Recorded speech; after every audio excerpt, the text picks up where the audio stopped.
Good afternoon, young scholars, young outstanding scholars and professors and distinguished guests. It is a great honor to moderate the Global R&DB Policy Report session and give an opening remarks. This is Kyungsun Park, who is in charge of the integrated major in Smart City Global Convergence and its Brain Korea Scholarship under the leadership of Professor Hwang. Actually, this is the very first time for me to fully participate in GISF and GSDV.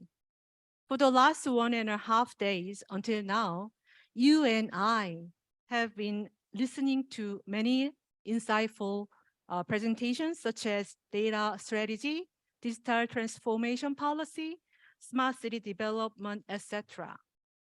Not only through lessons and learnings from the presentations, but also through more precious human networking in person with the resourceful experts in their own areas, which will be definitely turned into your treasure and asset.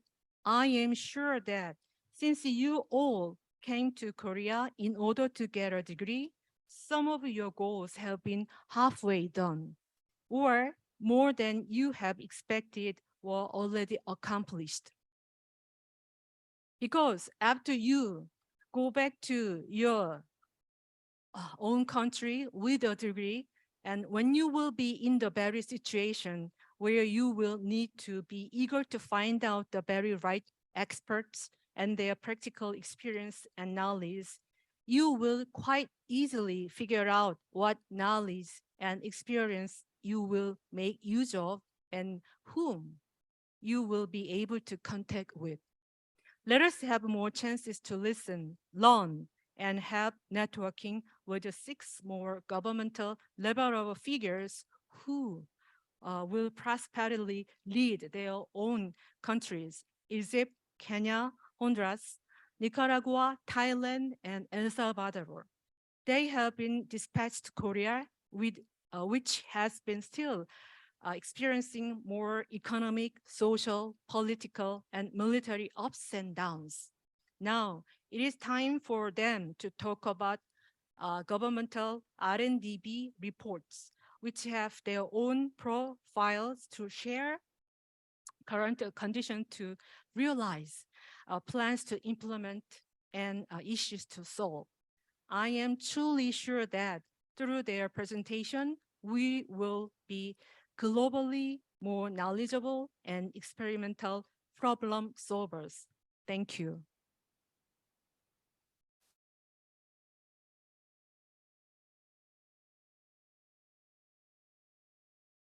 And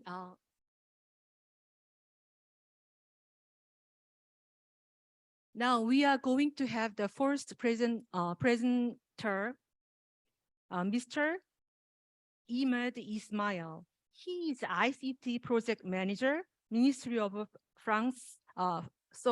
Ministry of Finance, Egypt. He will talk about impact of digital transformation on smart city development, a case study of new administrative capital in Egypt. Why don't we give him a warm welcome to him? Hello, good afternoon, everyone. Thank you so much. Thank you, Professor Huang, to give us this opportunity to introduce my country report. This is the first country report introduced in ITTB. And I would like to thank Professor Yu for advising us and my colleague for introduce this country report. My topic about impact of digital and transformation on a smart city development, a case study of the new administrative capital NAC in Egypt. We are going to build the 4th pyramids in Egypt. We have 3. Now we are going to build the 4th pyramids in Egypt. My agenda about the first one, country profile and SWOT analysis, ICT map, ICT industry, and last one, digital transformation. Our location, the Arab Republic of Egypt is located in the northeast Northeast Africa, on the Mediterranean Sea in the north, and the Red Sea, we can see here, which divides Africa from Asia and connecting them both through the Suez Canal at the heart of the maritime Silk Road that enable a direct shipping trade road between Europe, Asia, and East Africa. Egypt shares direct border with Libya in west and Sudan in the south, as well as Palestinian over the Sinai. In the east, and land bridge between Africa and Asia, which make it is one of the few contingent transcontinental countries in the world, and a truly unique geographic and strategic location. Already we had Egypt has rich history, has been rich and through the pyramids, and we already the 7 wonders of the ancient world, and we already had modern Egypt. However, we already started last revolution at 2014. We already more than 1 million square kilometers. Egypt is the 29th largest country in the world, and it is 14th most population, because we are now more than 100,000 people, and the country has a striking demographic with over 60% Egyptian being under the age of 30, and just around 5% over 65, making it is one of the most youngest youthful population in the world. We are speaking 5 languages. The second language is English and French, German, Italian, Spanish. Our economy, our GDP now, it is like 396 billion, and more than 1.4 billion US dollars. Our key economies sectors are oil and gas, and the Suez Canal itself was at share of around 10% GDP alone, and the tourism industry is also measured around 12%. ICT sector, moreover, the Egyptian government so the growth of the ICT sector in recent years around approximately 5% GDP, and now it is like more than 8%. For our SWOT analysis of Egypt is like we already had good analysis for this country report from number of university graduates and low employer landlords, and our opportunity about growing economic with a focus on export, local market growth rate, and the government services. The weakness mainly already hard software domain industry and limited services business. The threats available of skills, required numbers, and participation of and delivery for required quality. If you are going to make business in Egypt, we have already 5 areas. There's a hot topic in area in Egypt now about transportation and energy, public administration, communication and education. We're already going to build this 5 areas for improvement and of a transport environment and stability, development of the tourism industry, and increase regional economic growth. About digital transformation, we are going to make like metaverse of education and public administration. Our ICT map starting from since 2003 about vision of the information society from e-readiness and e-learning, e-government, e-business, and e-health, e-culture of ICT export initiatives. 2005, Egypt's information society addressing internal development issues through R&DB and the total domestic access, as well as the implementation of adaptive regulatory procedure in order to attract foreign investment. 2007-2010, Egypt's IT strategy about reflect people requirement with respect, e-access, education, health, e-content, and government services, essential for Egypt's socio-economic development. 2014-2017, Egypt ICT strategy about aims to investigating an Egyptian potential with a new perspective regarding effective society participation and good generation taking ways of achieving the digital citizenship through innovative technology applications. 2018, aiming to provide a safe and secure environment that would enable various sectors to deliver integrated e-services in line with the state's efforts to support national security and develop to the Egyptian society. After that, 2020, our Minister of Communication and Information Technology, it is like a new and continuing initiation of other calendar heights relevant Egypt progress, and 2021 Egyptian national AI to explore such as technology and attach the country sustainable development goals plays a key role in facilitating about cooperation between the African and Arab region.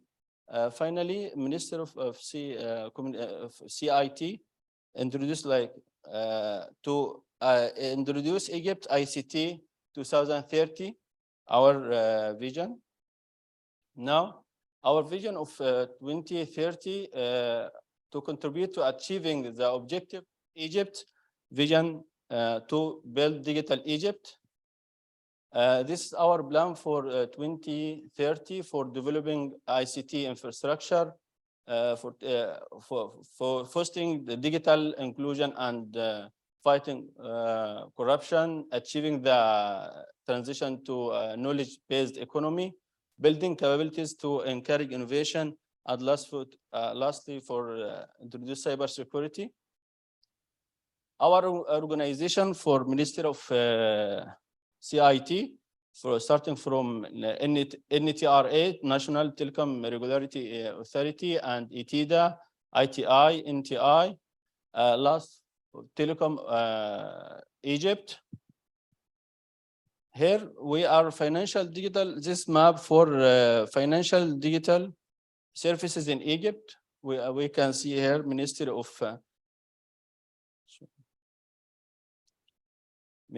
Finance. We are focused on digital platforms and cashless transformation. About Central Bank of Egypt, we have digital financial services, the data protection, cybersecurity, digital platforms, and cashless transformation. Egypt moving towards to a digital economy from fiber optic cable connections and investment, digital transformation, estimated cost of knowledge city and e-service. We already have planned to introduce 550 e-services by next year. Digital transformation of Egypt to encourage this all of services to Egypt. Our plan for to build 11 smart city now. Already we are moving to NAC capital from moving to the old Cairo to the new administrative capital city. It is like around 1 hour from old capital. This is NAC implementation plan. It's like just numbers. We already this square around the space or the scale around 700 square kilometer, and our green infrastructure space around 15 square meter per inhabitant, and the energy of just to introduce a smart energy system around 10 megabytes for government and 130 megabytes for wrote off. It is like the first or the oldest one in the world. And to introduce smart infrastructure, we have to spend around 40 US dollar and introduced to create more than 2 million jobs, and our location like 45 kilometers. About smart city initiatives to introduce our NAC in Egypt from government policies and initiatives to introduce a government solution, a transportation solution, smart traffic system, and EV car, improved infrastructure, private investment, job creation, prosperity, and public safety, less accident, to introduce a higher standard of living and private public cooperation. What we have, what our current now development with a phase one of NAC will cost about 58 US billion when complete in 2030. We already finished the this stage about residential for and Green River and Central Basement Business District and Diplomatic and Arts and Culture City Government District and Investment Zone, and already move on next almost after 2 months for the first phase in Egypt. And that's all what I have to introduce about my country report of Egypt.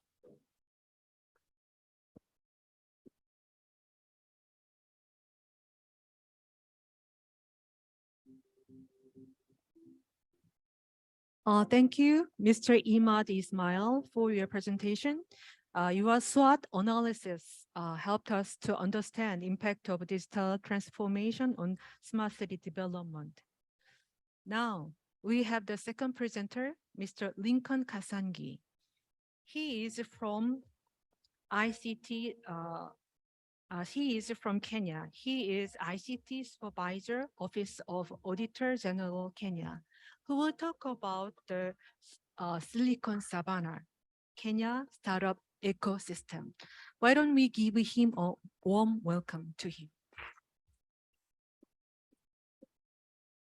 Thank you very much. As you've heard, my name is Lincoln. I'm going to give a presentation about the Kenya startup ecosystem, the Silicon Savannah. I'm sure when I said Silicon Savannah, you want to relate it with the Silicon Valley, right? Yeah, so for the Kenyan startup ecosystem, we refer to Silicon Savannah because first, Kenya is a place where there's a lot of grassland savanna, and it's a plain, the land is usually plain, so it's usually referred to as savanna, also because of the safari and stuff. So I'm gonna give a presentation on the startup ecosystem situation in Kenya. I hope you enjoy it. So yeah, I'm gonna give a little profile about Kenya. It's a country that has a population that is comparatively like the population of Korea, a little bit small, like 47.5 million according to the 2019 census, and 73% of our population live in rural areas. So yeah, we have some cities, but a lot of majority of the people stay in the rural areas. And the official languages are English and Swahili. If there's one thing that I would like you to take from this presentation, is how to say hello in Swahili, and it's jambo. Yeah, jambo, yes. Exactly. Thank you very much. So the literacy rate is 83%. That means quite a considerable number of people can speak and write and read. The internet penetration rate is at 87%. That is according to 2021 research. The mobile penetration rate, it's actually, who say it's more than 100%. Why is that more than 100%? It's because most people have more than one gadget, because we use like 2 SIM cards or 3 SIM cards. So it's necessary for you to have maybe more than one SIM slot. So you either have 2 gadgets or even 3, or sometimes, I don't know. So that's why the penetration rate is like that. Then Kenya is also a global mobile money leader. It's famous for the M-Pesa. M for mobile and Pesa for money. And yeah, we refer to the Africa Silicon Savannah. A brief history about the Kenyan policy. I will focus on the Kenya Vision 2030 because it's the overarching plan about transforming this country to from a lower middle income country to a upper middle income country by 2030. So the target is to have a GDP growth rate, annual GDP growth rate of 7.5%. We were able to achieve that sometimes because even last year, the GDP growth rate was 7.5%. But in 2020, it was lowest at 5.5%, of course, because of the COVID pandemic. We have the key sectors that contribute to our GDP growth. Tourism, of course, the service sector. Kenya is predominantly service-based economy, and 53% of our budget comes from the service sector. Then agriculture contributes around 23%, manufacturing about 11%, industry about 17%, and then other coming sectors are ICT and business process outsourcing, and then financial services. So that is it. This is our Vision 2030, and now I'll come to the startup ecosystem, and I will start with a global startup ecosystem review. Of course, you know, Silicon Valley is always like one of the top, like either the number one or two in the global ecosystem thing. And as you can see from the graph there, Europe has a larger percent of like emerging ecosystems that are really emerging in the region, followed by North America and then Asia. Out of the top 100 emerging ecosystems, according to the Global Startup Ecosystem Report 2021, is that Seoul is coming strongly at number 16, like as you can see. But actually in 2022 report, I checked it, it's now number 10 globally. And this is just largely because of the supporting framework that has been put in place in these countries, as you will see. So in African startup ecosystem case, we will see there are some cities where the global, the ecosystem is really strong. According to the GECE report 2022, Lagos is number 1, and followed by Nairobi. And then the Africa has just 4 unicorns. Unicorns, they are like those startups which have a turnover or have a net worth of $1 billion. So we have just 4 unicorns, and 3 of those unicorns are in fintech. That means African majors in fintech services, and number 2 is food tech is coming out strongly in Africa about food delivery services and stuff. So that is it. And then most of the funding comes from foreign investors. We have like incubator centers, we have accelerators. So most of those are champions actually by foreign investors. So much of our funding comes from foreign investors. In the Kenyan startup ecosystem situation is that Kenya is supporting actually our startup system. And we have done a number of measures to encourage startups to come up. Like you can see, we are building a smart city, also Concert Techno Smart City. And we are also introducing a startup bill. It has never been there. For the first time in history, we had a startup bill in Kenya in 2020, though with some contention, but it's a good step in the right direction. So M-Pesa is actually is the one that actually activated the Kenya startup ecosystem, because before, I'll give you a brief history of M-Pesa and why it's actually brought up or revitalized the Kenya startup ecosystem. It's because in 2006, before M-Pesa was launched, only 18% of Kenyans were able to own a bank account.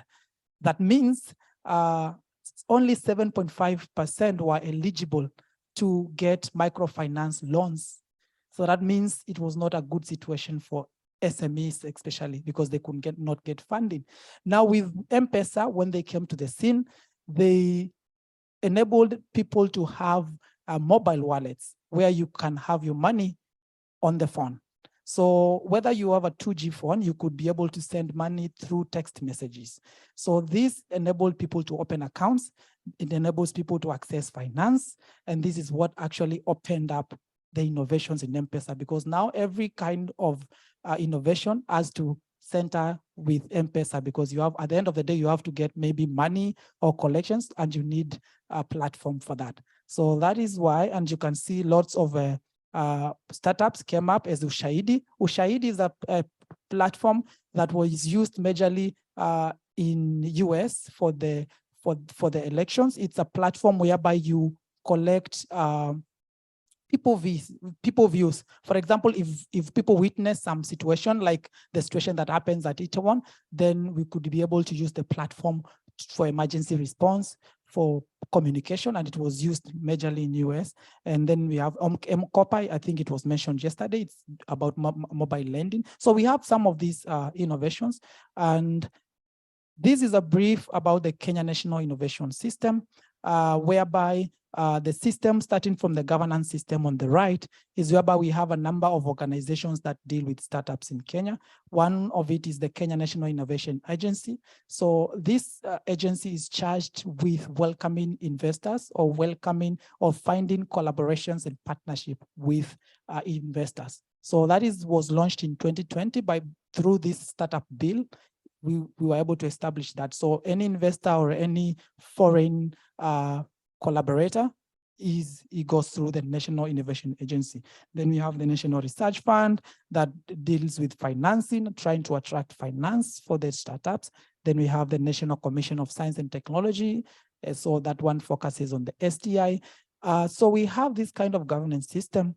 What is the challenge is that these are acting, sometimes they act autonomously. So it's also sometimes a challenge because it increases the bureaucracy, which discourages innovation sometimes. So we will see about that later. Then about education and research system is the one that majorly supports our startups, because the labs, innovation labs, they are majorly set up in universities. We don't have like Innopolis centers. That is what the government now is focusing on, having more regional centers for innovation. So that is majorly the research and the educations. There are education institutions, universities, TVET institutions, they're the ones that support the Kenya Innovation Startup ecosystem. The other one is about the infrastructure, of course, the IPR institutes. We have KIPI that gives IP rights and to Kenyans, and KNBS about the standards and statistics. So we have a few of those. And the reasons why to move your startup to Nairobi, it's because Nairobi is an expert-friendly environment. So if you are starting a business, whether you're a foreigner or you're an incomer, you are a native in Nairobi, it's so easy in Kenya to set up a business because there's not so many requirements. I asked one of the Korean businessmen how much it will cost to start a business in Korea.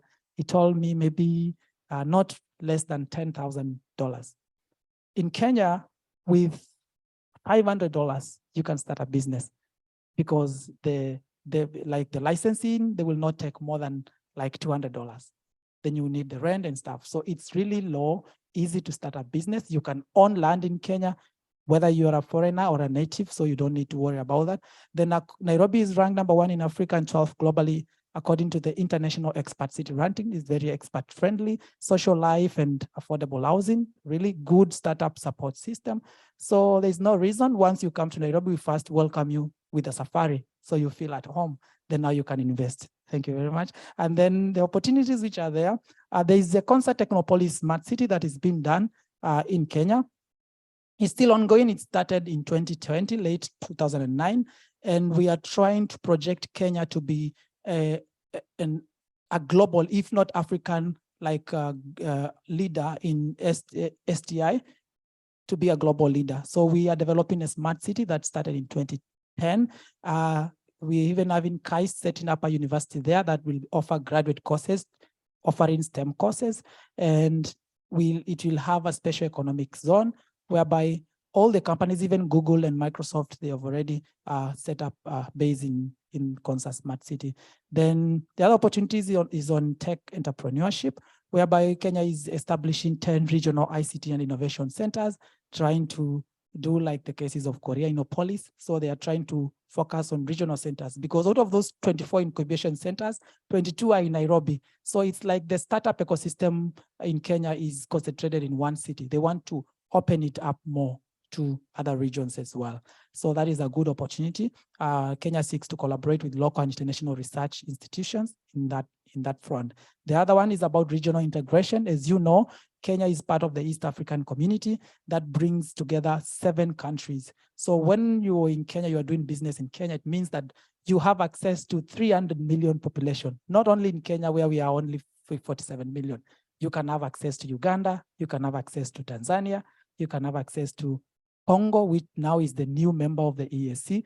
We are the ninth largest market in the world. So once you're investing in Kenya, you have free access. There are no barriers to trade in those other countries. That's a good opportunity. The other one is about the broadband infrastructure. We are trying to improve our broadband infrastructure. Right now, we have 6 submarine fiber optic cables. We are still increasing them. But the opportunity now is to do last mile connectivity. The government is already implemented like the core fiber to the regions. But now we need the fiber to go last mile. So that is the current focus. Huawei is already partnering with Kenya to roll out some 50,000 kilometers of fiber cable. We are still welcoming more countries to come and do that. And then the last part is about the international cooperation. We have Kenya-South Korea MOU that was signed in 2017. It's currently in place to enhance cooperation in ICT, and it's trying to identify areas of mutual cooperation in policy institutions. So that is still an MOU with South Korea. Another MOU with KAIST in development of the Concert Technopolis, the university that has been set up in KAIST. The other one is about Kenya-China STI on the MOU on science and technology. So it's trying also to mutual cooperation in areas of science and research and innovation. The other one is recently was signed between Kenya and UAE about trade and entrepreneurship. So those are some of the international cooperation areas that we have focusing on the startup ecosystem. And on my recommendation and conclusion is that we need to embrace a collaborative approach. While Kenya, we want to go forward, we cannot do it alone. We need other people. We cannot do everything by ourselves. So we need to collaborate. We need to embrace this collaborative approach. We also need to revise our framework. The framework that is there on STI, for example, the STI Act, the last one was in 2013. We need to revise, that was 9 years ago. So we need to have a continual revision of these policies and try also to revise them and improve them. The other one is about tax incentives for startups. We need for upcoming startups, for new startups, we need to cushion them with a lot of tax stuff because they are just trying to realize themselves, their business that are coming up. And I've saw that as the case of Colombia and El Salvador. They give some incentive for new startups, whereby you're given some tax-free period where you don't pay taxes and you can be able to stand on your feet. The other one is using regulatory sandboxes, like the case of Korea, where you can have like some regulatory sandboxes and you can be able to do something without any disruption. With the Kenya Startup Bill 2020, there was a problem because it was implemented without a stakeholder approach. They did not involve a lot of stakeholders. So when they launched, there were some issues with it. But if they could have actually used this approach of regulatory sandboxes, we will have a better startup bill. But that is work in progress. The other one, we need to strengthen our IP framework. Yes, of course, that one will help. And the other one, last one is to integrate digital innovation in key sectors. So just to conclude is that to achieve this technology leap, we need to not only look inward, but also look outward and collaborate with world technology leaders, such as South Korea. Thank you very much for listening.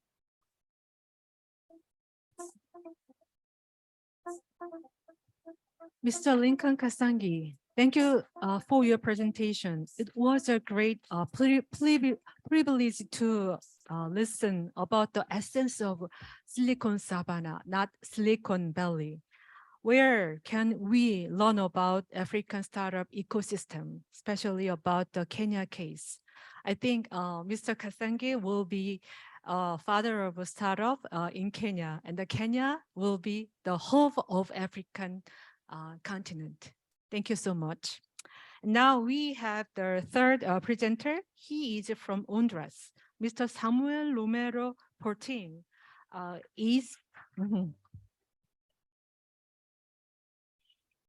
he is a senior risk analysis in risk management division, National Commission on Banks and Insurance in Honduras. He will talk about Honduras ITC on financial development and policy overview. Why don't we give him a warm welcome?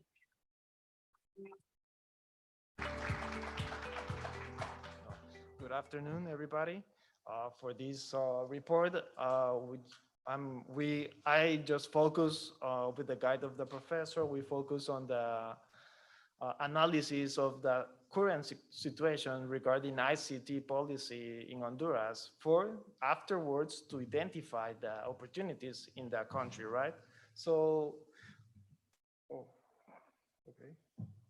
So, okay, this one. So the agenda for our report is gonna be first to see some general information. Afterwards, we're gonna see the ICT general profile, then the perspective of the ICT, and then we're gonna fill the roles and trends, the institutions, the legal framework, the digital agenda, and then we're gonna see how financial services are integrated with the ICT technology. And we're gonna see some segments, we're gonna see some tech use and some regulatory framework. And finally, we're gonna see the opportunities related to the ICT and the fintech field, right? So for starting from Honduras, Honduras got his independence from Spain from 1821. Here you can see the national flag of Honduras and where it's located. Between the neighbor countries of Nicaragua and Salvador in the north central of Central America. Let me tell you about Honduras is well known by his textile industry for the exports for the international market. The main customers for this international market is the USA and the European Union. And regarding the imports, our main customers are like USA and China. These are the basics information of Honduras. We also have like the majority of the religion is Catholic also. And next we're gonna have some details about the exchange rate. We have like the US dollar, one local currency, which is the lempira is 24.5 lempiras, $1. And regarding the GDP, Honduras GDP is around $23.8 billion. And the last GDP per capita for the Honduran people is around $2,200. If you can see here in the graph by sector, the GDP is majority imports by construction, trade, hotels and restaurants, and financial intermediation. This gap between this positive behavior is explained by these sectors. So now we just finished with the general information. We're gonna fill in the ICT general profile. Regarding this ICT profile, as I said before, we just want to try to analyze the current situation. And here right now in Honduras, there's not a ICT master plan developed right now. But however, the will of Honduras to transfer from an agriculture-based country to an ICT industry-based economy, it's very important. And this can be evidenced because in 2013, we started working with Korea, exactly with Korea IT Consulting and Samsung CDS. And these companies develop a master plan for Honduras, which includes a vision around 2038 that includes some sectors, all these sectors you can see over here. So this can be evidence that will of Honduras to transfer to a ICT-based country. So what is upcoming? For Honduras, it's upcoming the adoption of new technologies. The new government of the family Castro is also focused on this new ICT digital gap. And so they want to reduce this gap. Next, we have the perspective of the ICT policy. For this perspective, we have this diagram. However, we don't have a master plan developed right now. by some efforts of distinct companies, we got these levels for the ICT policy in Honduras for the perspective. Right now, the institutions, they don't have a union share. They don't have a vision, global vision of ICT merges. They work individually, department by department. So that's the main basically problem right now. And so we have these 4 levels where with some general coordination areas distribute to each departments, and the departments distribute to technical and administrative supports organizations. And then this goes to the college universities. So right now, this is the way it's working. So we can see the roles and trends. As I say, Honduras right now is trying to improve the adoption of the ICTs, but however, we still focus on the basic factors of competitiveness. So we have some trends. We have teleeducation platforms. We have enriching educatrachos, which is, catrachos is the main word for Honduras people. So it's catrachos. And we also have some high training in ICT that's gonna be focused on private and public institutions. So this is the major trends right now. For the ICT institutions, we got the Presidential Directorate, we got the e-government unit, we have the Honduras National Telecommunications, and we have the Honduras Institute of Science. Also, we have the Technical Secretaries of Foreign Cooperation, and these institutions is very easy to identify what they do. Only besides this Institute of Science and Technology, this institute tries to promote the research on ICT to students. And this basically is all the institutions that are related to ICT in the moment. And then we got this legal framework. This legal framework is focused on these categories, which is ICT infrastructure. We got the governance, the segments, and the ICT industry. Right now, there are only 10 regulations regarding this topic of ICT. And so we need to develop some about information technology and trust categories. For the digital agenda of Honduras, it's mainly focused on 4 pillars. We have the digital connectivity, we have digital government, the ICT human talent, and the development of the institutional regulatory framework. This is the axis for the digital agenda. Right now, it is current development, a new digital agenda, because this is until the last one for 2018, but right now it's developing the new one. It's still not available.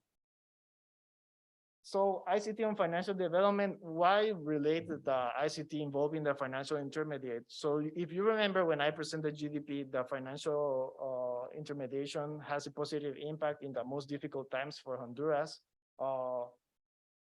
evidencing that the financial sector in Honduras is the one of the most strongest sectors. So showing this, it's really important to Honduras to focus on the fintech, which is applying the ICT technologies in the financial services. So we studied the current, how the current trends of the Latin America, which are focused on these trends. And afterwards, we saw the trends of Latin America, which is in personal and corporate finance and loans. We saw the same similarity explanation in Honduras, so we can see we're in the same path of the region, right? So afterwards, we saw the ICT technologies used in fintechs in Honduras, and we make a study, and we use the study of these companies I showed you before, which is this is the hologram of the companies in Honduras. This is found by the National Commission of Banks. So that technologies we find out were the machine learning, the APIs, cloud computing, and artificial intelligence using in these companies, right? But the main problem here, we find that the framework of the fintech industry, it's kind of new. So it's not attached to these new companies. So the framework that we're using for the fintechs is the same framework we use for the traditional banking. So there is a big gap over there. And this institution, which is the one I worked before, is the National Commission of Banks. So the framework the National Commission of Banks does for the traditional banking is the one applied for these fintechs. And this is right now the main problem we need to solve. Therefore, so there are some opportunities regarding the ICT policy, and which is a robust legal framework. We also have a leadership and composition of innovative government departments. And we also have a security of legal foundation for transfer and knowledge base. Also, we have a construction of a system for nurturing experts in ICT. And we have the smart cities projects. Currently, there are 2 major smart cities projects in Honduras, which on other cities apart from the capital, which they are called San Pedro Sula and La Ceiba. And for the fintech related institutions, we need to do a regulatory clarity and trust. And we have the fintech alliance with the traditional banking. We have a need to do the financial inclusion, developing insurtechs, because right now there are no insurance companies using these ICT technologies. And we need to do government intervention, developing, which is a platform for testing newly introduced fintech products. This concept, you heard it in the last presentation that Lincoln explained, which is called the sandboxes.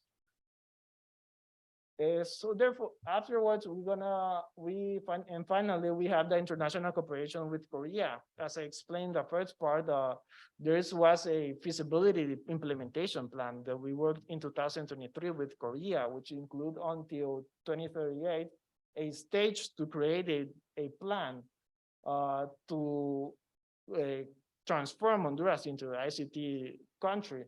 Also, we have some FTA between Honduras and South Korea to improve the exportation of some products. And we also have some startups, ICT meetings between Honduras and Korea.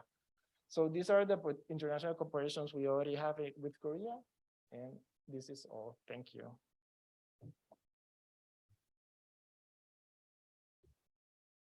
Thank you, Mr. Samuel Romero Fortin. Thank you for your presentation, which you shared Honduras 2038 in the year of 2022. It is quite challenging for myself to know about your vision, ICT, digital agenda, and ICT, even in a fintech in advance. Thank you. Now, we have the 4th presenter from Nicaragua, Mr. Danilo Ulmos. He is analyst at the Spectrum Management Division, Telecommunication and Post Institute of Nicaragua. His talk is about ICTs in Nicaragua, telecommunications perspective. Why don't we give him a warm welcome? Hello, everyone. Good afternoon. I'm going to present the ICTs in Nicaragua, but from a telecommunication perspective. So these are my contents. I will make a country review, and I'm going to make an international context of the ICT sector, development index, and the baseline of the development of the ICTs in Nicaragua, and the legal and institutional framework, and also the projects and initiatives towards the ICTs in my country. So quick overview of my country. In Nicaragua, the population is 6.5 million. 59% of the people lives in urban areas, and 41 lives in the rural areas. So for the ICT's perspective of Nicaragua, we focus in bridge the gap about the technological illiteracy and the ICT gap about the people that don't have access to the penetration of the ICTs in our country. So the projects in Nicaragua are focused in bridging this gap. Because 41% of the population that lives in the urban areas, they don't have access to ICTs. Even the people that comes from the urban areas suffers from technological illiteracy. So thus our approachment to the ICTs. We have a very narrow history about the ICTs in Nicaragua. So in 1985, we became members of the ITU. Then in the 90s, we have the first telephone service. In 93, we have the first ISP of internet for the cellular telephony also. Then we have until 95, the first law of telecommunications and general services. Afterwards, we have our first ISP about broadband services. It's called Enitel. It was state-owned. And then in 2001, we opened the market for new operators to come, right? And then we have in 2001 and 10, 4 and 16, the next only operators that will give the service in the country.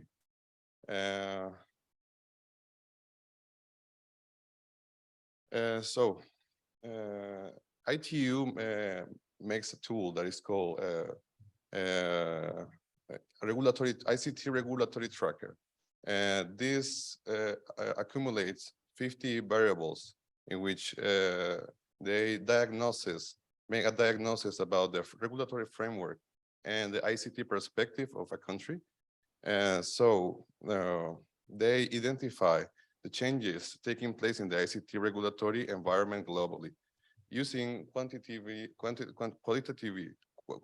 and quantitative data, merging all of them into 4 major variables.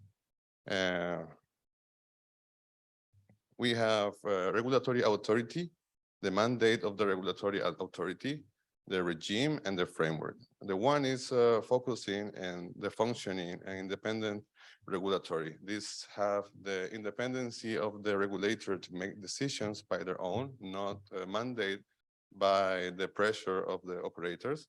The authority, who regulates what, and the regulatory regime. That is the regulation that exists in the main areas. And the framework, how the ecosystem for the competition. This is important in a way of administrate the operators in pro to the benefits of the population, because without a great framework of regulatory framework, you will not be able to manifest benefits from the competition of the operators. So we have a total of 70.65 points over 100. And this is from 2006 and to 2022 analysis. We have come to from 50 points to 70 points in the last 10 years. So this will show an advance in our regulatory framework, and also our objectives and focus to the ICT progress in our country.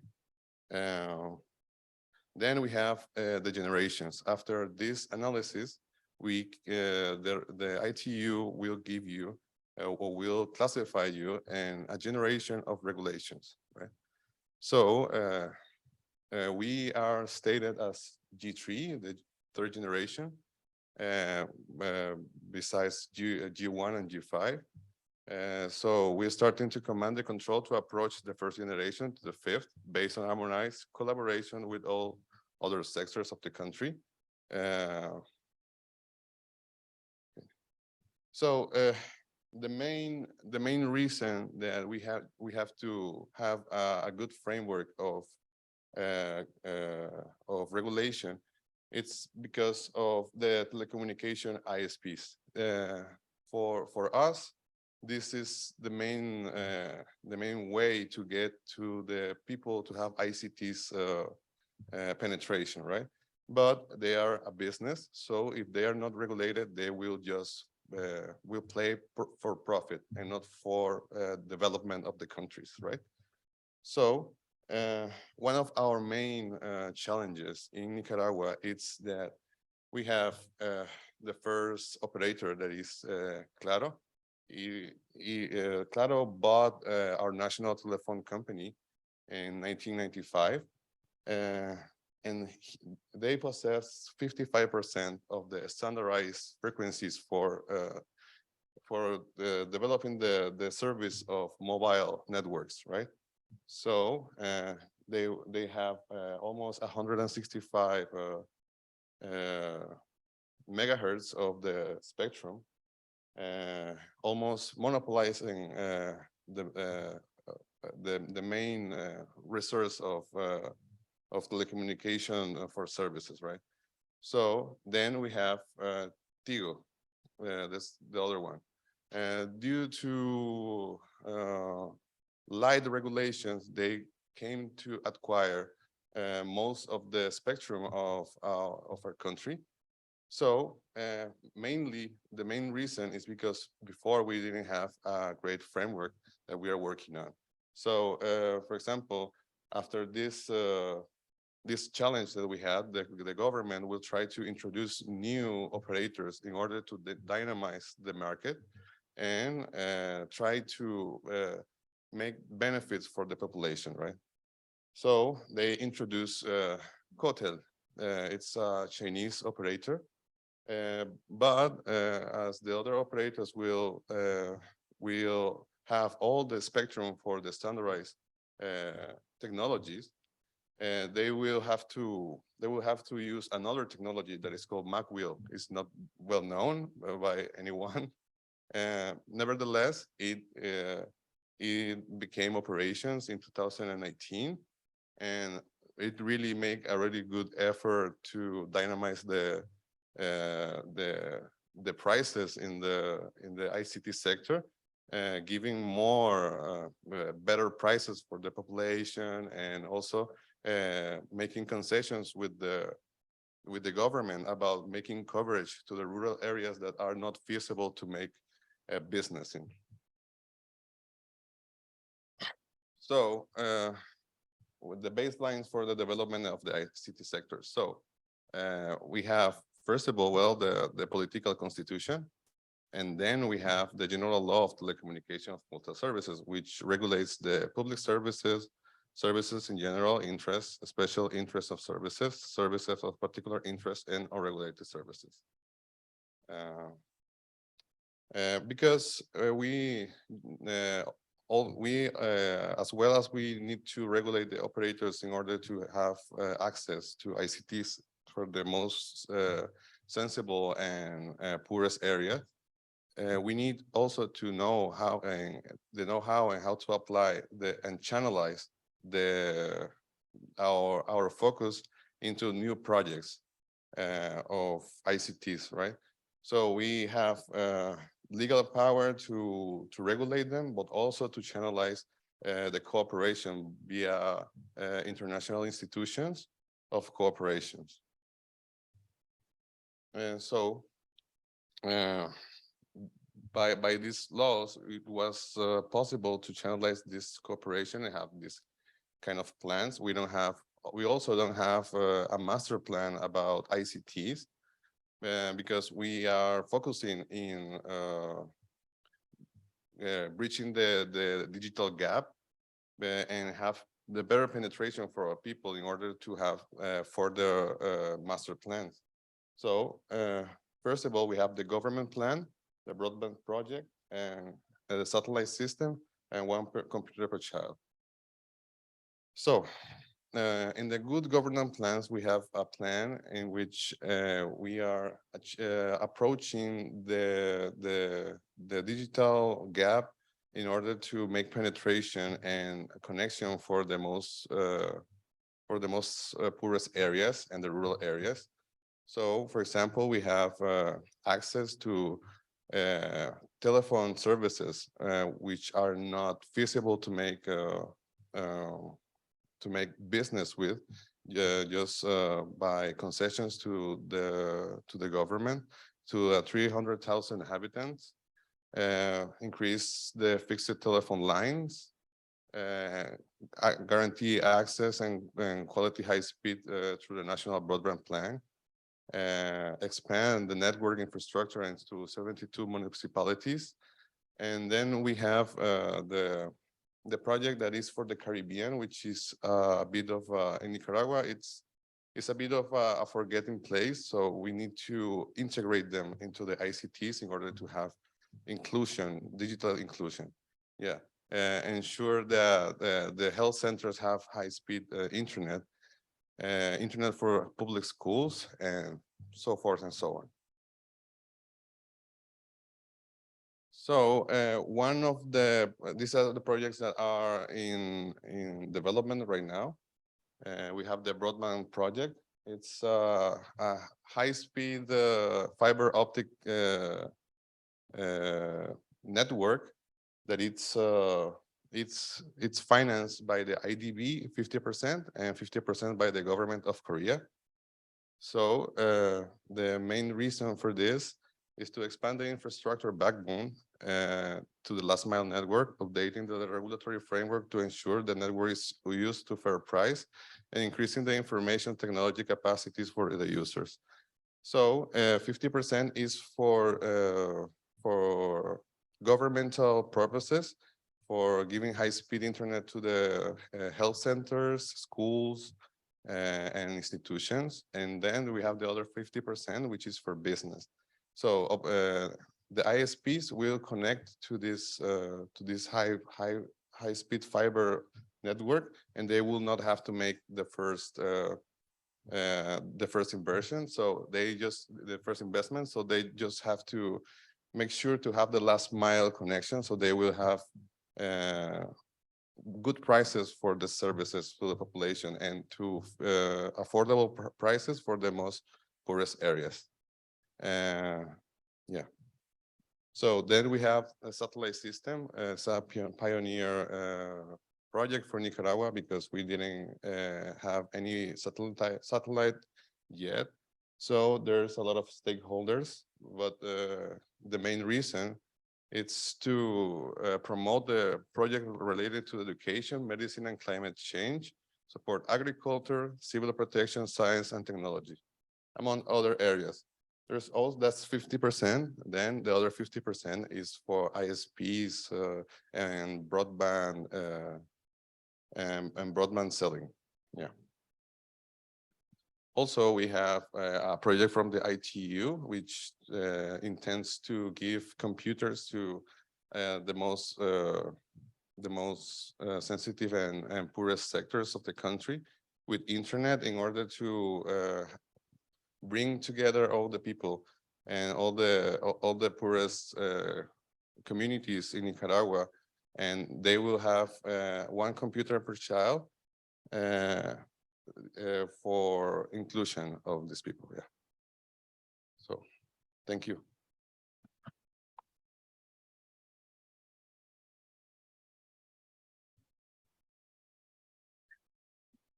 Mr. Daniel Olmos, thank you for your presentation.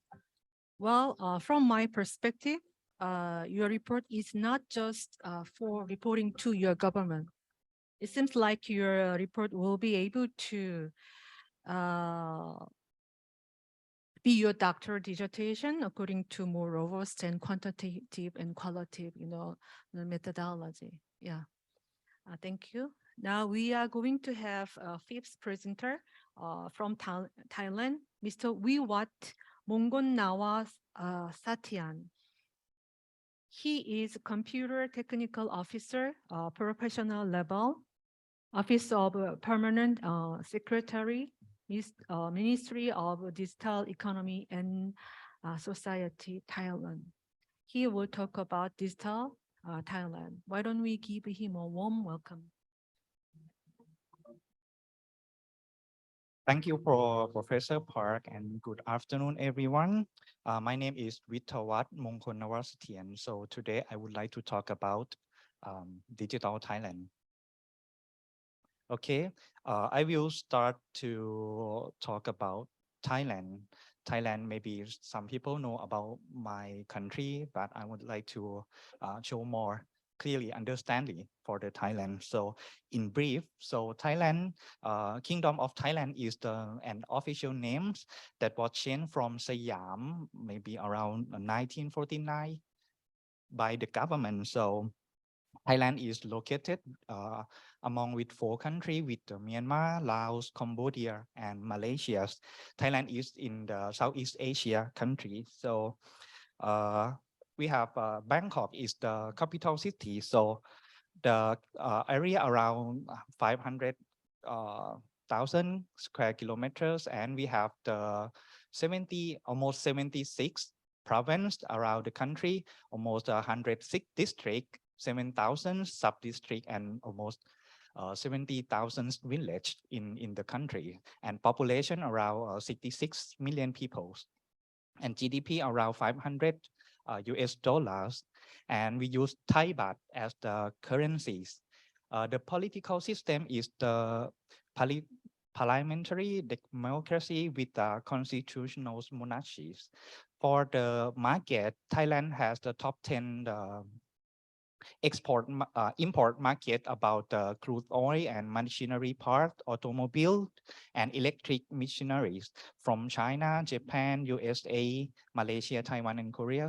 And for the export, we export some ortho parts and computer equipment and rubber from to USA, China, and Japan is the most.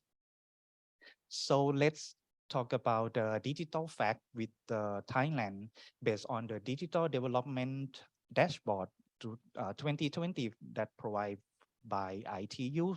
The network coverage almost 99% for the population in Thailand with the 3G network, but for the 4G is almost 98%, and for the mobile ownerships have like 84% for the individual owner the mobile phones, and population for the internet users almost 78%, but age for the teenage around 15 to 24 years have population of the internet usage almost 90%, and for ICT access for the household internet access almost 85%, and household with the internet access in the home in the rural area around 69, but in the urban around 80%. For the digital ranking with the IMD digital competitionness, Thailand has ranked in 2021 at the 33rd ranking, and the e-government index, Thailand has the 57th. And for the cybersecurity index that provided by ITU, Thailand was down the ranking at the 44th rank. So look at the digital market value in Thailand. So we're gonna have we can classify into 4 groups like hardware, software, digital content, and digital service. For the hardware market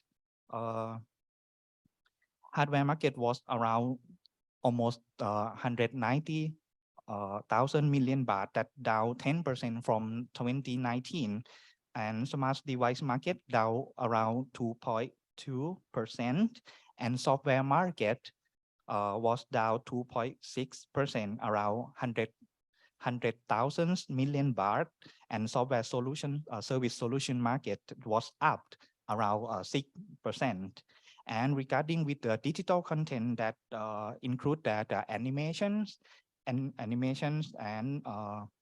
character market was down from 2019, but for the game market is increasing around 7%. Around 34%. And for the digital service market consists with the online media, advertisement, fintechs as the entrepreneur that register from the government. The value of the digital service industry around 200,000 million baht, that increased almost 40% from 2019. So why do we need digital Thailand? I think many developing countries are sticking in the middle income traps, and as same as with Thailand. So Thailand 4.0 policies aim to unlock the country from the economic challenge with placed emphasis on the agriculture, light industry, heavy industry, and final want to be a high volume-based industry to across the middle income tax. For the key of the Thailand 4.0 to consist of with the economic prosperities and social well-being, rising human values, and also think about the environmental protections. That is the key for the main policies to build up the country with the digital technologies. To reach our Thailand 4.0 policies, the government prioritized launch the national plan for digital transformations. For the 20 years Thailand digital landscape is divided into four phases. First, digital foundations era is the short period for an investment and infrastructure building prepared to the digital infrastructure. And second, for 5 years later, to inclusion to make a readiness of the public, private, and people can reap the benefit of the digital technologies. And going to Thailand now also going to this state. And the third, for the full transformation era, after our sector have more digital literacy, the country should be driven with the digital technology and innovation from the public and private sector. And we expect to be a developed country by digital technologies. So for the government side, so government transformations is the important part that the government service integration need to be defined. The system architecture, data format standard, interoperabilities, and portabilities. So the government big data analysis framework has been launched that aim to integrate and provide the cross-function data service among the government sectors, that to setting up the open data ecosystem and big data analytics. And GDCC is the government data center and cloud services. This is the primary project that to develop infrastructure and provide a centralized system for the public sector can access the digital resources and exchange the information. Currently, the most of the public sector use this system among the 20 ministries, almost 167 departments, more than 500 agencies use GDCC systems.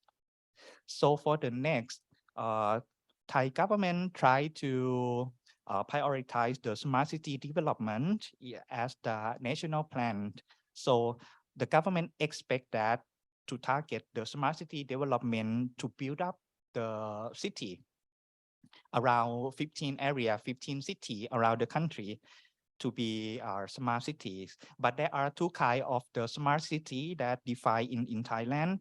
First is mean like smart living city is mean an existing city and develop to be a smart city by innovation, by technologies, solutions. And the second one is the new city. New smart cities is the new decided for the new land, new area with the zero to be developed into smart city. So for the smart city, we are focusing on 7 smart dimensions as smart environments, mobilities, living, people, energies, economics, and government. So the government involved both of the local governments and private sector to construct the smart cities that the city will get the benefit about the ability for the governors to use the smart city logo for 2 years and tax and non-tax investment. For the opportunities in Thailand about the digital service and digital investment, I would like to introduce the BOI. BOI is mean the Office of the Board Investment that provide the tax incentive and investment support for the party who interest in many industries. So the smart city is the key of the project that the government try to support for investment promotions, but the project must to follow the 7 smart dimension as I mentioned before, and the tax incentive can be exempt of the corporate income tax, exempt of the import duty on the machinery, raw materials, and that used in the productions for the export, and non-tax incentive for 8 years and 5 years depend on the conditions. This is the POI that try to promote about the investment. And I would like to introduce EEC.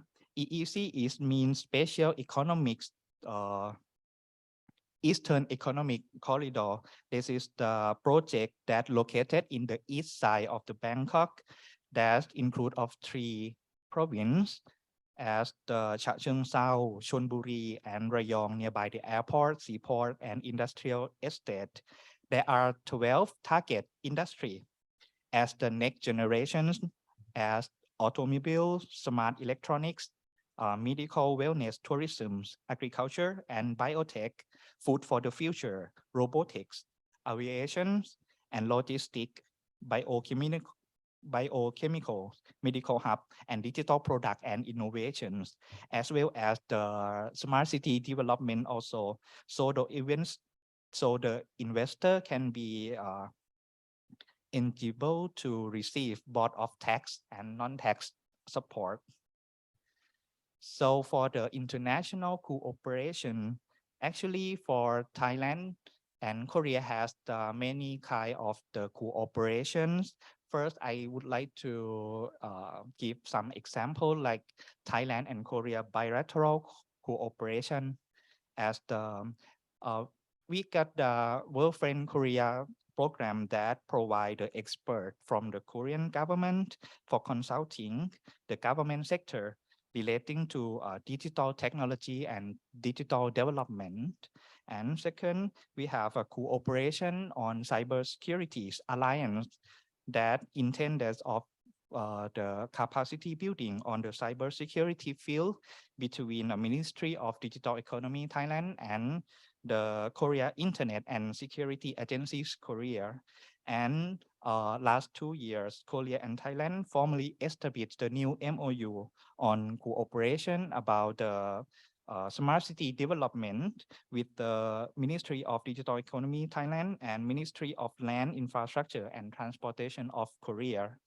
And second, I would like to introduce the like a FTA because the Korean and ASEAN, because in Southeast Asia we have ASEAN. ASEAN is mean the community between 10 countries in Southeast Asia in consists of the Brunei, Cambodia, Indonesia, Laos, Malaysia, Myanmar, Philippines, Singapore, Thailand, and Vietnam, and also Korea that have the Korea is a second dialogue that will be the partner with ASEAN to force about the free trade agreement or FTA for trade and economics development.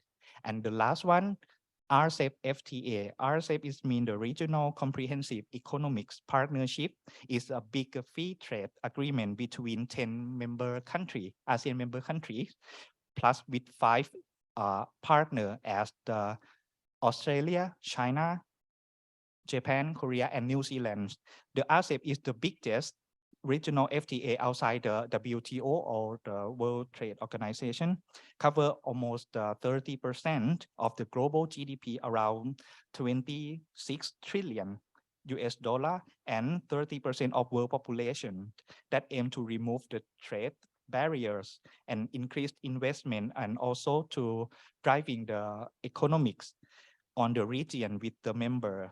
There are 2 kinds of the digital relation with this FTA in telecommunication service and electronic commerce that might be useful for for digital technologies and development. So this is the kind of example of the international cooperation that we have, that Thailand have with Korean and with international countries. Thank you. Thank you, Mr. Witawar Mungon Nawa Satya. Thank you for your presentation about Thailand. From now on, I will keep in mind only digital Thailand, not digital Singapore. I'm sure that we Koreans have many things from your um, Thailand 4.0. Thank you for sharing about that. Now we have the final presenter from El Salvador, Mr. Gustavo Rivas. He is policies and programs analysis, Ministry of Economy of El Salvador. He will talk about ICT report toward digital El Salvador. Why don't we give him a warm welcome?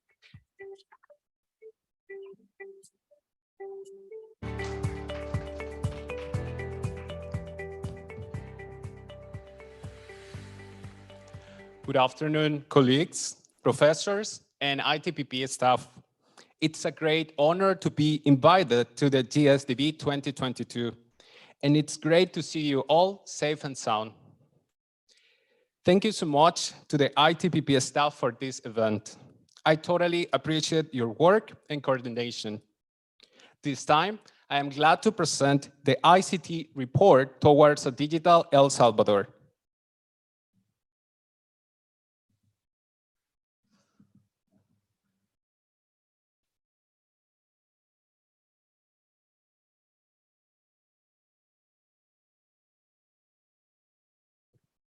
Okay, this is the content of my presentation. Why the title is Towards a Digital El Salvador? Because first, I would like to describe you briefly our economic and innovation challenges. Then I would like to explain how we are trying to overcome them in our innovation digital agenda. And after that, I will explain how Korea can be a strategic business and cooperation partner to support the Salvadorian innovation path. So let's start with the presentation.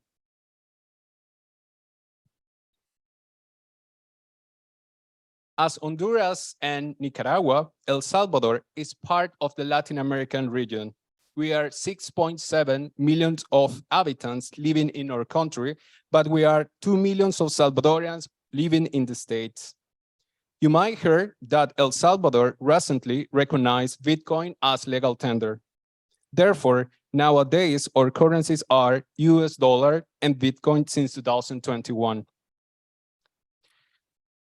Our political system is democracy, and our president is Mr. Nayib Bukele, a little bit popular in Latin America region and even in Korea because he appeared in one K-drama. In terms of ICT infrastructure, it is estimated that the 3G covers 86% of the country and the 4G covers more than 1/3 of the population. And currently, the government is working in the infrastructure to introduce the 5G in El Salvador. In terms of mobile use, we have 1.5 mobile phones per habitant. Now let me introduce you our economy. As you can see in this slide, our economy is mainly composed by services, such as BPOs, financial sector, commerce, call centers, and others. In terms of industry, El Salvador mostly produced textile and clothing, food and beverage, agro-industry products, and pharmaceuticals.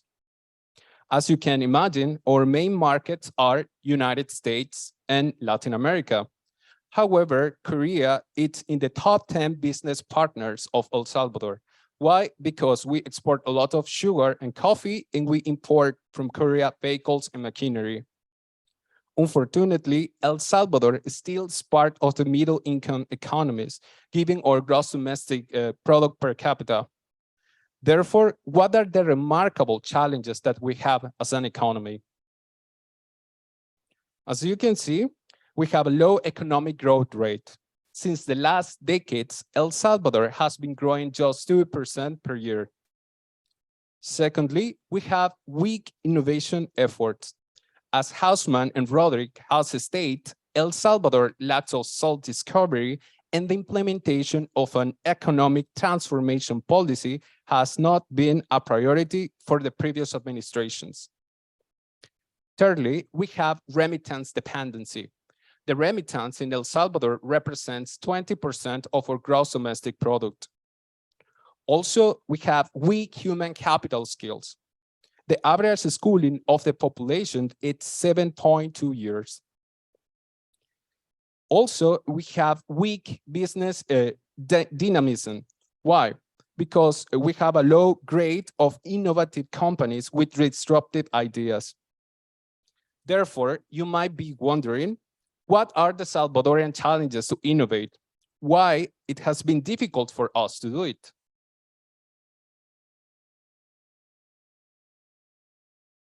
In this slide, you can have a look about the Global Innovation Index of El Salvador. First, as you can see, we lack of enabling infrastructure that supports our innovation efforts. Our investments in research and development are not that high. We do not have a strong innovation linkage as Korea, for example, between university and industry collaborations and clusters development. As a consequence, the knowledge creation is very weak and we are not producing high-value products and services. And finally, we need to improve our ICT gaps in terms of ICT access, use, and digital literacy, since just 60% of the Salvadorian has internet access. However, considering these economic and innovation challenges, the government of El Salvador launched the Digital Agenda. This agenda is the first step the government takes to start the digital transformation of the country. It seeks the integration of actions that involve all the essential stakeholders for the Salvadorian Sustainable Development Goals.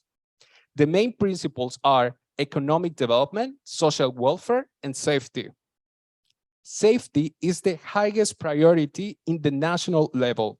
That is why El Salvador is implementing projects to improve public security with technology. For example, with the support of COICA, El Salvador is developing surveillance control centers with CCTV technology and license plate recognition cameras. With this context, now let me introduce you the 4 areas of action of this digital agenda. The first one is digital identity. El Salvador wants to create an ecosystem of solutions for the secure management of personal data, the secure exchange of information, and the integration of digital services using a digital identity. Other activities include the creation of an e-wallet, the electronic health record, and the electronic citizen academic record. The second area of action is innovation, education, and competitiveness. El Salvador wants to promote education in technology, the access to broadband services, the innovative entrepreneurships, and e-commerce.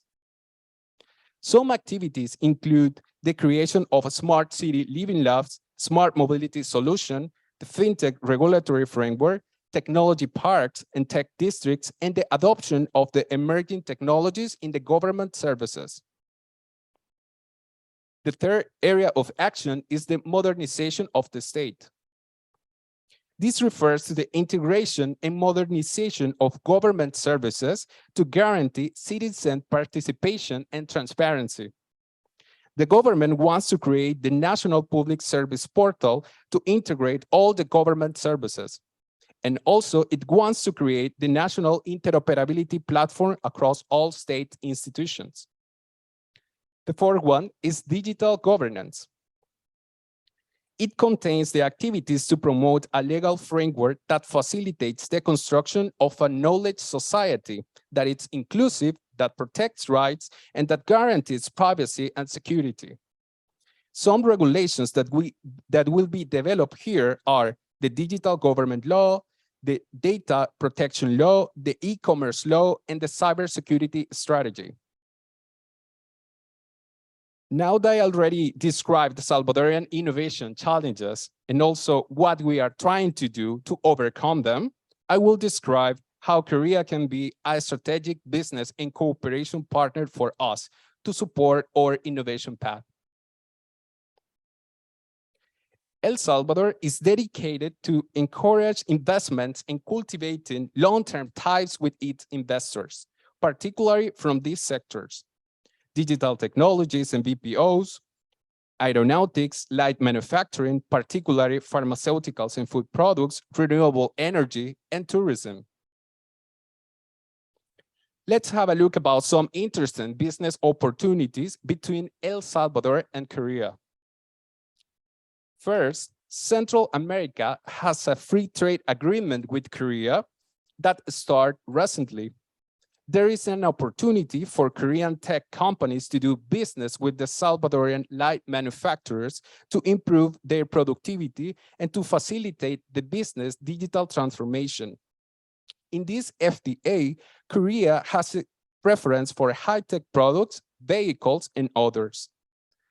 Therefore, there is a big opportunity to create a commercial development strategy based on this FTA, particularly for the goods related with the ICT sector. In addition, El Salvador is trying to attract high-value services through different economic incentives. As I explained before, we are promoting the investment in digital technologies and BPOs, such as software development, applications, data processing centers, and others. Digital transformation increases the need not just for international business development, but also international cooperation. In this regard, Korea digital transformation is highly recognized in the international community. Therefore, Korea represents a strategic partner for El Salvador. Based on the Korean experience and the current Salvadorian commitments established in the Salvadorian digital agenda, it is recommended that both countries can cooperate in the following activities. I'm not going to describe them all, but I want to introduce you some examples of how we are making different projects of cooperations with Korea. In the first area, ICT adoption, COICA and El Salvador are working together in the development of a master plan for an efficient, safe, and sustainable transport system. It includes a pilot project for a transportation information system so that users can have the expected arrival time in real time, as it is here in Korea. Second, human capital skills. Besides supporting the reform of our education curriculum, El Salvador would like to create a higher school of innovation and public administration, and also is looking for an agreement of cooperation to promote education of government employees in new technologies. Korea and El Salvador have already experienced working in this field before. For example, COICA has supported the development of an innovation training center with the Salvadorian school specialized in engineering. The third area is knowledge creation. El Salvador would like to design a strategy for research, development, and innovation through laboratories that apply methodologies based on the fourth industrial revolution. It is also interested in developing smart cities that increase the resilience and improves the quality of life of our communities because of our vulnerabilities. That is why we are interested in developing smart city living labs and roadmaps to convert our municipalities into smart cities. The fourth area is creative goods. El Salvador is particularly interested in developing technoparks and tech districts. 2 months ago, I was honored to collaborate with the Science and Technology Policy Institute, STEPI, in developing a training for Salvadorian government officers about these topics. In this training, besides sharing the Korean experience in policies of science, technology, innovation, and technoparks, we facilitate the development of action plans so government agencies can implement the digital agenda initiatives. The fifth area is service and regulation. El Salvador is looking for a cooperation partner to build the national interoperability platform across all government agencies. In addition, we're looking for support in the design and implementation of many ICT-related regulations. Now, I just would like to share with you our final reflections of this. We have seen the economic and innovation challenges El Salvador already has. Even though the government already designed the digital agenda, I believe this effort it is not enough since it requires an implementation plan as well as an economic development strategy.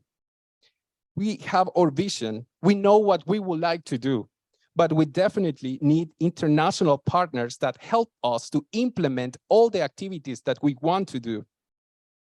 As we have learned in the previous sessions, it is not about copying, it's about learning the achievements and the failures of the other countries, and finally to define our own model for sustainable development. Last month, a high-level commission of the government of El Salvador, including the Minister of Economy and the Minister of Foreign Affairs, arrived to Korea to celebrate the 60 years of diplomatic relations. At the same time, they discussed about financing opportunities for Salvadorian technology projects with Korean banks of more than 400 million US dollars. This definitely reaffirms the fraternal bonds of cooperations between Korea and El Salvador. I am totally sure there is a bright future of friendship, business, and cooperation between these beautiful countries. Thank you so much.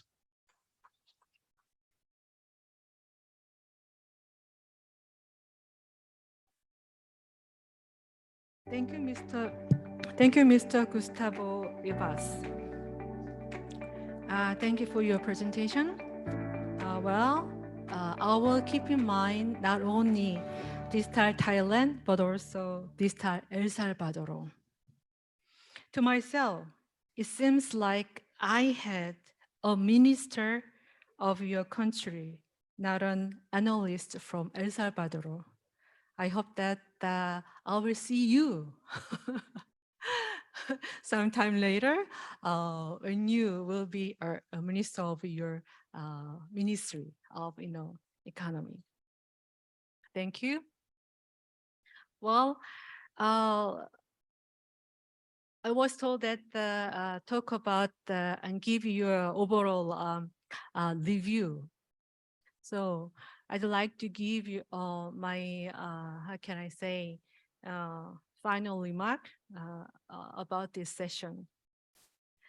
First of all, thank you for all 6 presenters' talk. Actually, you came to Korea to receive a degree. But to myself, you are not just graduate student to get a degree. You are just your own country, nation. When you walk down to myself, you are El Salvador itself. You are El Salvador. No, Thailand itself. You are Kenya itself, and you are what else? Egypt. You are academic. You are in SNU, so it means that you are academic ambassador. You are representative of your own country. Even though you are now studying, a couple of years later, you will be promoted and you will be at the upper level government officer in your country. You are the very leader of your country. So it was great honor to have you in this session. I will never forget this kind of wonderful opportunity, blessing through my life. We have learned many things about your country and your efforts, which we have never thought about before, unless you participated in this session. Hopefully, you may teach one another and cooperate in this learning environment in SNU, where all think tankers get together here.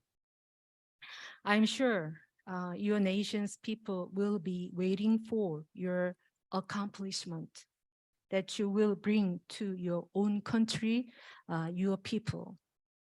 I hope that Koreans and Korean stuff that you have been experiencing will be great resources for your countries and yourself to achieve whatever you set as the goal. I was told that this kind of report session is the very first in the history of GSDV. Your global R&DB report, policy report, will be made as a hard copy like this, as well as electronic version, just like PDF. From my perspective, your reports would be the very basic, fundamental background section for your master's or doctoral dissertation. So just let not your report in your bookshelf. Researcher is a creative and problem solver. In your case, you are a government officer, right? You are all from your own country. Every government is supposed to have many problems, just like Korea we have. Yeah, economic, social, and technological, etc. I hope that when you go back to your country, you may bring a creative, productive, and understandable solution for your people in your dissertation pocket. God bless you, creative problem solvers. Thank you so much.